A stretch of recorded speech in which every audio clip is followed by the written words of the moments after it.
Blog Talk Radio. Welcome to Last First Date Radio, featuring interviews with experts in dating, relating, and mating in midlife. And now, here's your host, Sandy Weiner. Hello, everybody. This is Sandy, and I am the founder and the Chief Love Officer at LastFirstDate.com. I am devoted to helping women and men achieve healthy, off-the-charts love, especially in the second half of life. We have a fabulous show coming up for you today. I'm going to be speaking with Rachelle Chartrand. She's the author of Chrysalis, and it's a diary documenting her 39th year and how she worked very hard to heal herself and process her past relationships and emerge as a healthy, beautiful butterfly at the age of 40. As a dating coach, I specialize in helping women date as the high-value women they are in every other part of their lives. And just as Rachelle struggled with her dating, she was a high-powered woman in many other parts of her life, as my clients are. She was a capable screenwriter and author, and she taught English as a second language. And so when a woman comes to me and she is struggling with her dating life, there's often some things that she is not even aware of. And that's what I love doing, is helping women become much more aware of the things that they can change. Because you can't change your partner, but you can change yourself. And so what I've done is I've outlined the 3 most common mistakes that women and men make in dating, especially at midlife, and how to actually turn them around. And there are exercises to turn them around and help you to find love. So if you would like a copy, this is totally free. It's on my website, and all you have to do is go to lastfirstdate.com and sign up on my homepage, because I want you to go on your last first date. So let's talk about Rachelle. She is an award-winning screenwriter and the past president of Women in Film and Television in Vancouver. She received a Bachelor of Education with a major in physics and a minor in math from the University of Alberta. Her eclectic teaching experience includes working with English as a second language students abroad, as well as at-risk youth, young offenders, and autistic children at home in British Columbia.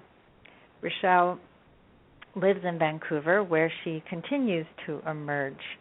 Join us now as we discuss how to heal from your past relationships in order to attract an emotionally healthy relationship today. Welcome to the show, Rachelle. Hi, Sandy. Thank you. I'm very excited. Thank you. Me too. So this is your 1-year birthday of your book, right?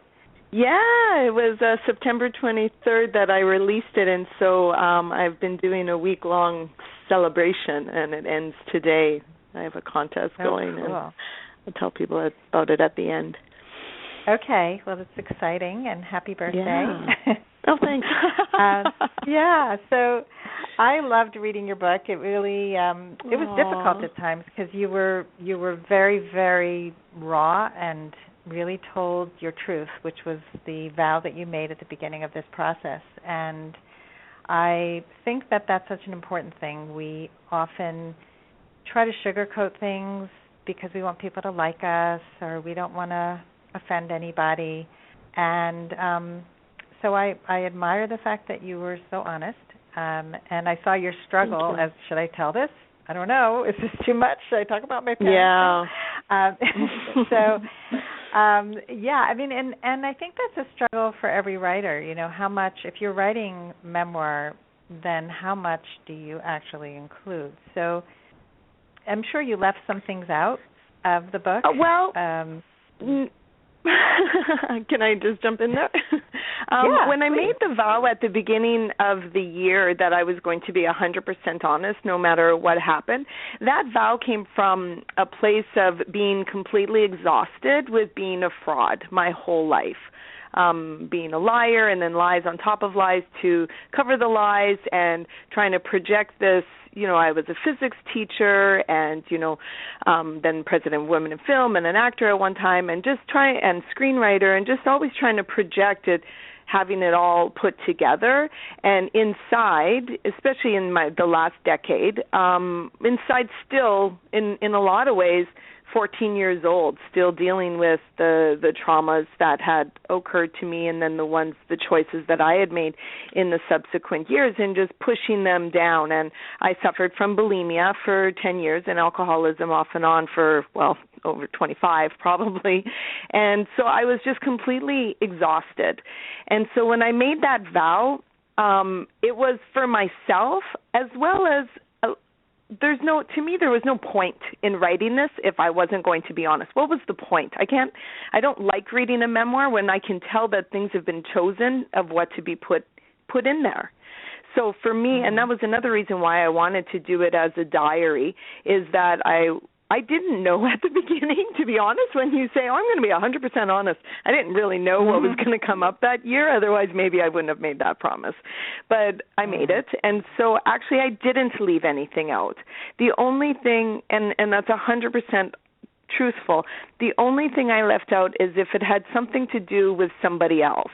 So if it was a story that wasn't my own, but really affected me. For example, in the story I allude to a situation, the best friends of my parents had broken up, and it affected me after 35 years of marriage. He left her for another woman, but I didn't go into extreme details because that's not really my story to tell.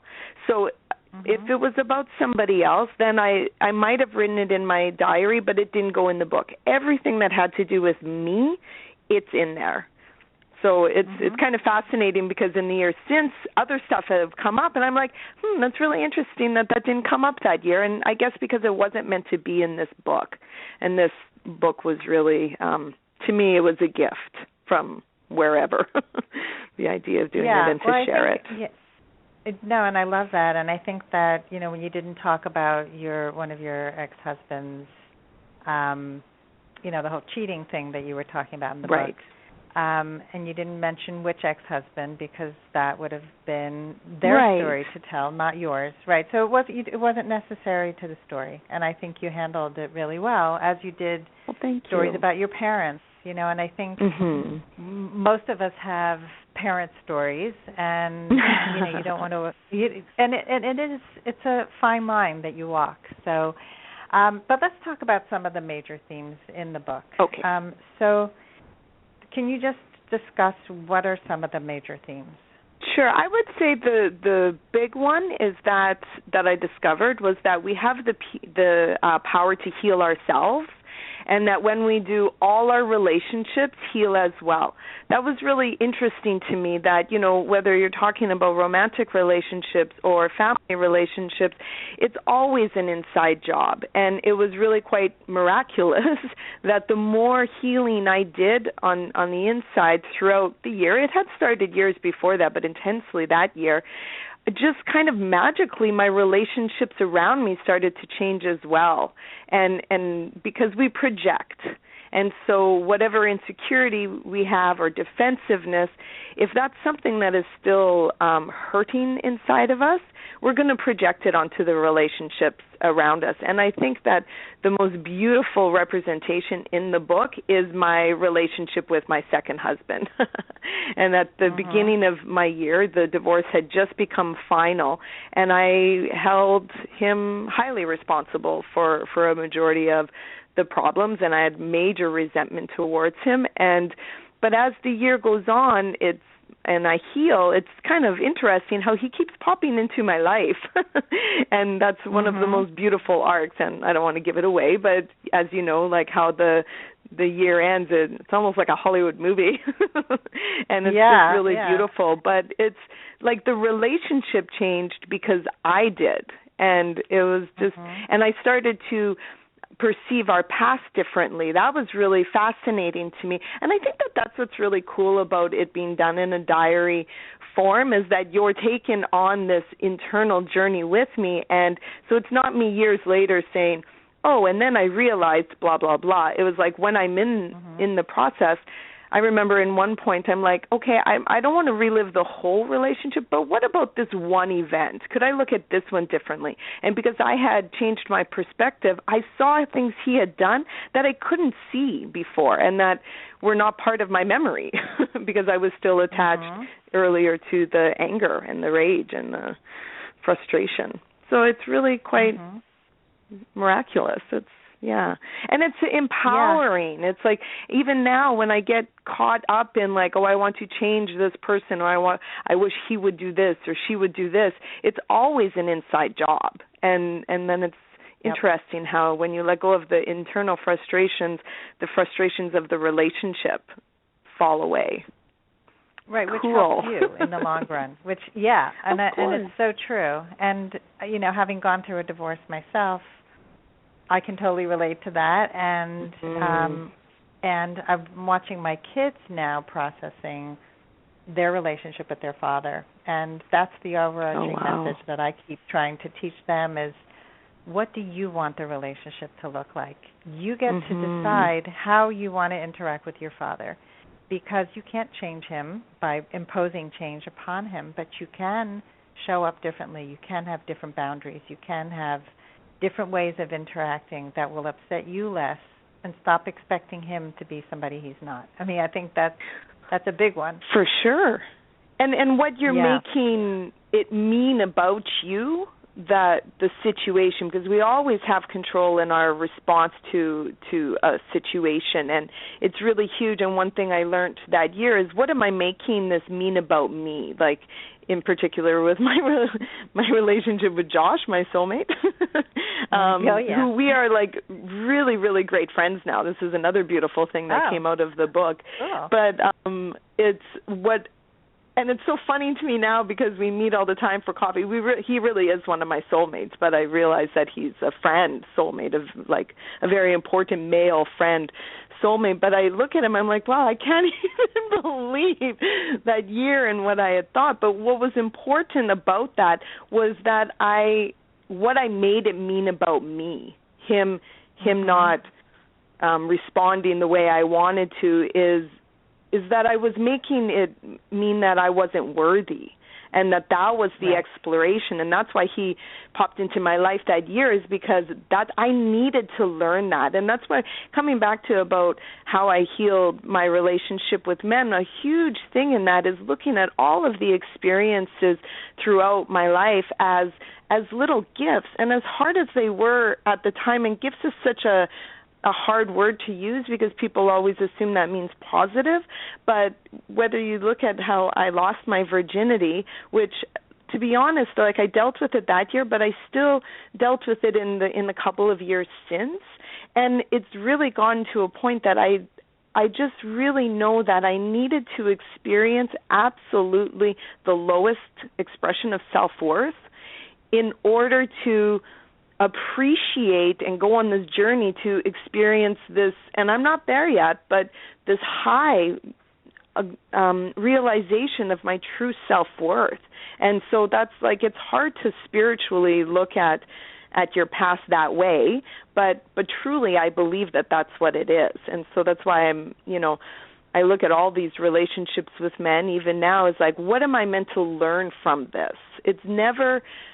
Now, sometimes it means to learn boundaries, and this isn't healthy and I need to leave this situation. But sometimes it's like, okay, well, this is just making me uncomfortable, and it's bringing up some fears and doubts where before I would run away. It's like, you know what, I'm not going to run away from this. I'm just going to, experience these fears and, these doubts that are coming up. And obviously this person is in my life to teach me that. And for some reason, that's my journey, is really about men. I've realized that, and that's why the experiences I had at such a young age, as traumatic and tragic as they were, they're part of my journey, and I'm very grateful, very grateful. Yeah, and the big turning point comes when you stop running away and you stop face the fears and face the emotions and your struggles in the book with, I don't want to look at it, but then you called in all those shadows, which is really fascinating. But I just want to get back to the major themes because we started, I just no. So, so we have you have the power to heal ourselves. I'm thinking that another theme is life lessons, learning from every experience. Is that would you consider that one of the themes? Well, for sure. I think that that's something that I talk about in the book. I feel that for me that had started years before, which was one of the reasons that I was open to writing this book, but also when I say out to the universe, I'm going to create the best year of my life, give me what you got. And then the idea of inspired ideas come to me. And so I've always kind of known that life lessons, and being a teacher as well.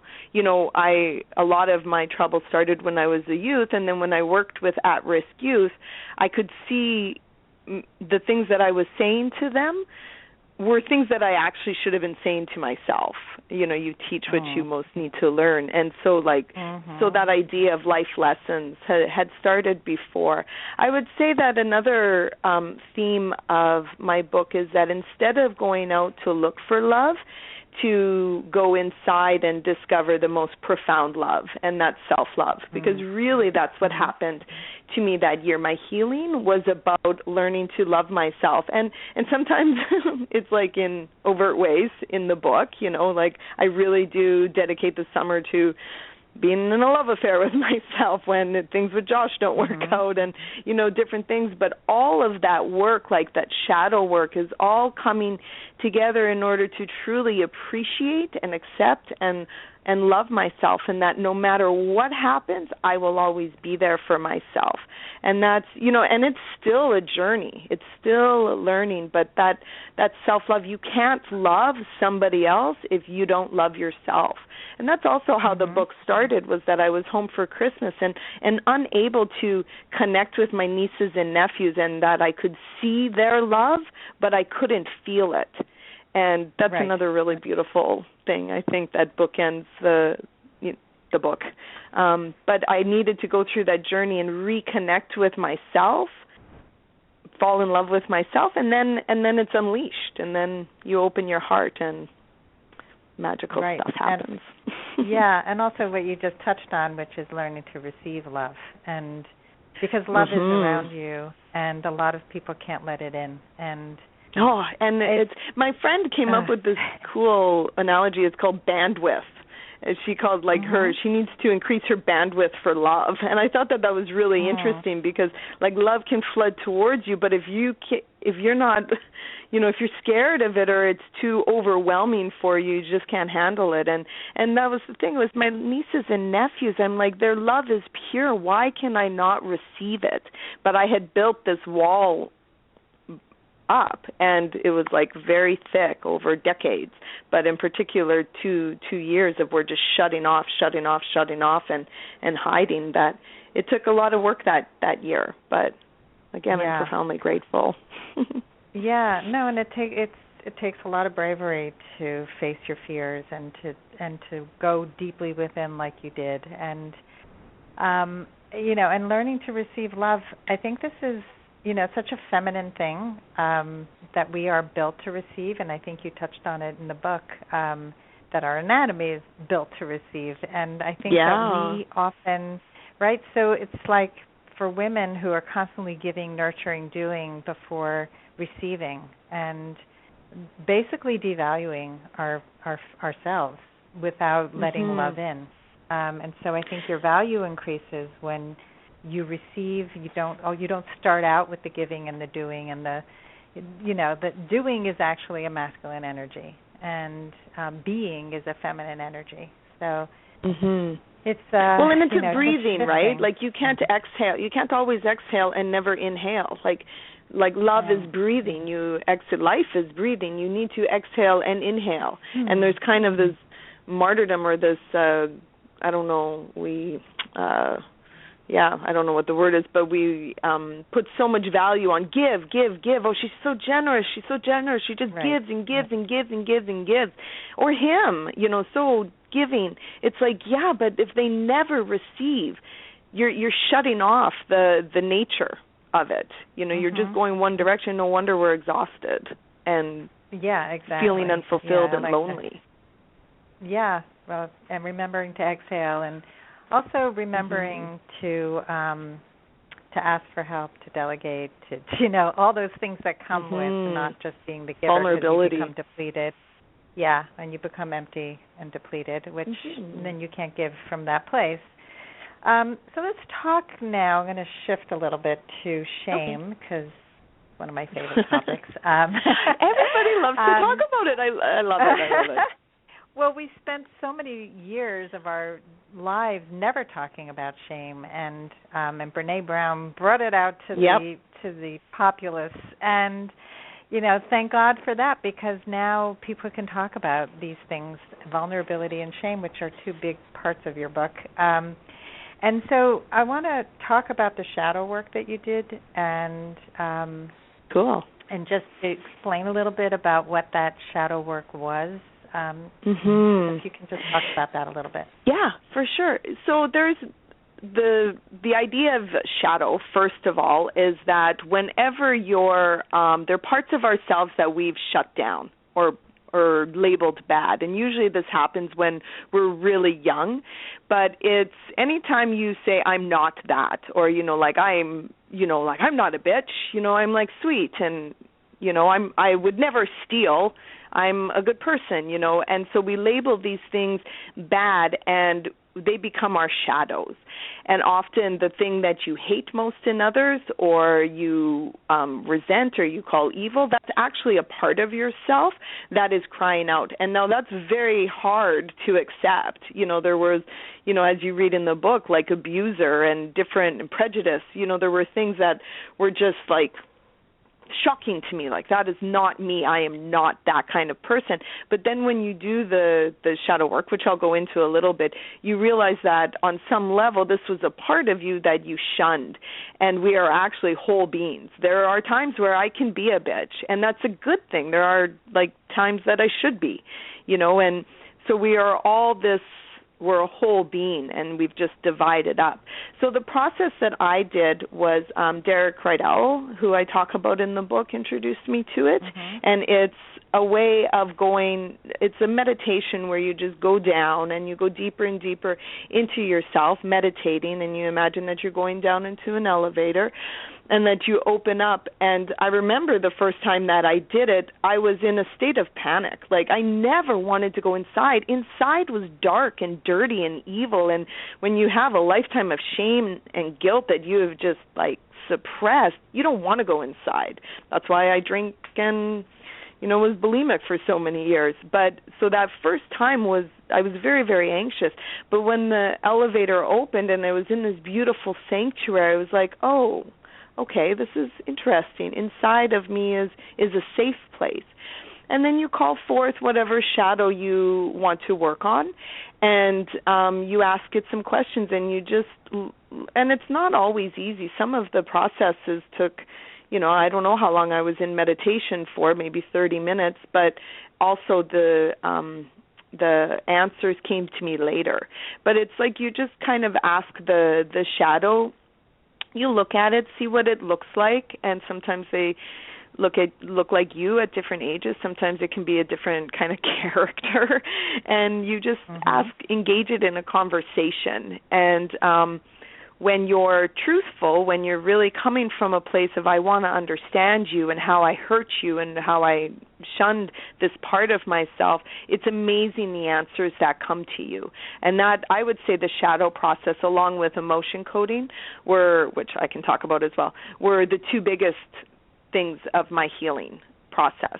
Like the shadow, because my thief and my slut and all of these parts of me, that cheater, liar, loser, fraud, all of these parts of myself that I had shunned and just couldn't even deal with.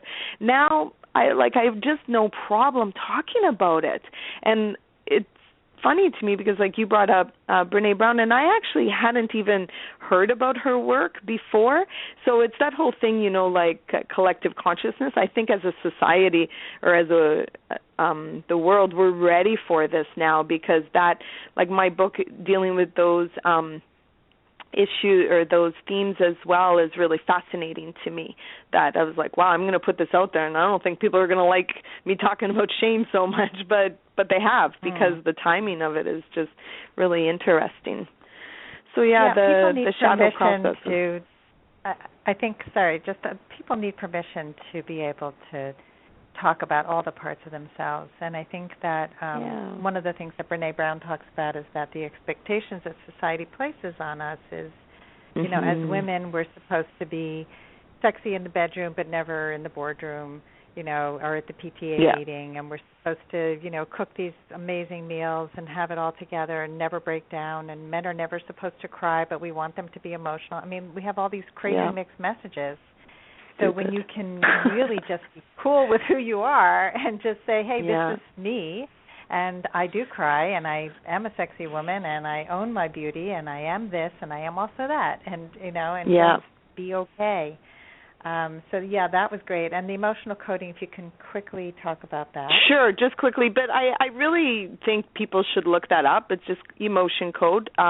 By Dr. Bradley. I can't remember his last name off them, because there's a book and you can read through it. But basically it means that we've trapped emotions throughout our life. Every time you've suppressed something and not processed an emotion, it traps somewhere in your body. And he used to be a chiropractor, and he believes that 90% of all illnesses are actually trapped emotions on a cellular level causing damage. And so he created this process through muscle testing, which is kind of a lie detector using your own body.